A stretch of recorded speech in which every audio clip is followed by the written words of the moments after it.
भारतीय संसद की नई बिल्डिंग में अखंड भारत का नक्शा लगाए जाने पर भड़के नेपाल के विपक्षी दलों ने अब नापाक चाल चली है।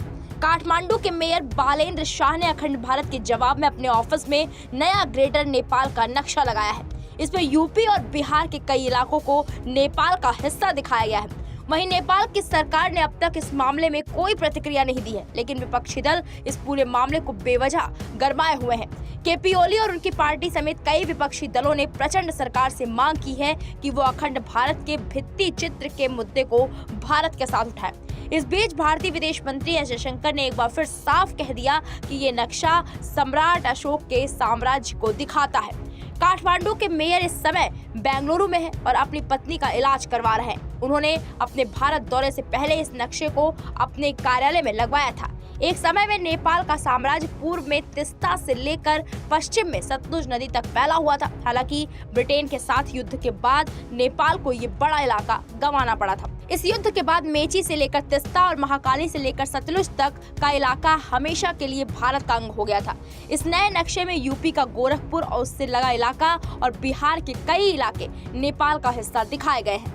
मीडिया रिपोर्ट्स के मुताबिक नेपाली मेयर के कार्यालय में लगे ग्रेटर नेपाल के नक्शे में पूर्व में तिस्ता और पश्चिम में कांगड़ा तक का भारतीय इलाका दिखाया गया है। इतना ही नहीं, नेपाल में अब ये मांग उठ रही है कि इन इलाकों को नेपाल को वापस किया जाए। भारत समर्थक कही जाने वाली नेपाली कांग्रेस पार्टी के नेता गगन थापा ने कहा, नेपाल सरकार को आधिकारिक रूप से ग्रेटर नेपाल का नक्शा प्रकाशित करना चाहिए। अगर एक देश सांस्कृतिक नक्शा प्रकाशित करता है और आगे बढ़ता है तो नेपाल को भी ग्रेटर नेपाल का नक्शा प्रकाशित करने का अधिकार है। अगर नेपाल नया नक्शा प्रकाशित करता है तो भारत को इस पर आपत्ति नहीं जताना चाहिए, इसकी बजाय भारत को इसे स्वीकार करना चाहिए।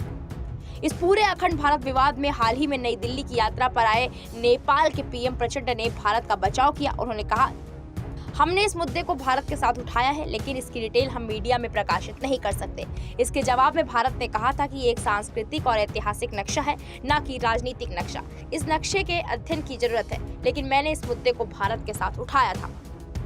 इससे पहले अखंड भारत नक्शे के मामले में नेपाल के पूर्व प्रधानमंत्री बाबूराम भट्टाराई ने भारत को चेतावनी दी थी। भारत और नेपाल के बीच इस समय कालापानी, लिपुलेख और लिपियानधुरा को लेकर सीमा विवाद है। ये सभी इलाके अभी भारतीय नियंत्रण में हैं और नेपाल इन पर अपना दावा करता है। साल 2020 में चीन के इशारे पर नाचने वाले केपी ओली ने इन इलाकों को नेपाल का हिस्सा बताते हुए नया नक्शा जारी किया था। इसके बाद दोनों के बीच रिश्ते रसातल में चले गए। अब इस पूरे मामले को लेकर आपकी क्या राय है, कमेंट बॉक्स में जाकर जरूर बताएं। वीके न्यूज, राष्ट्र के नाम।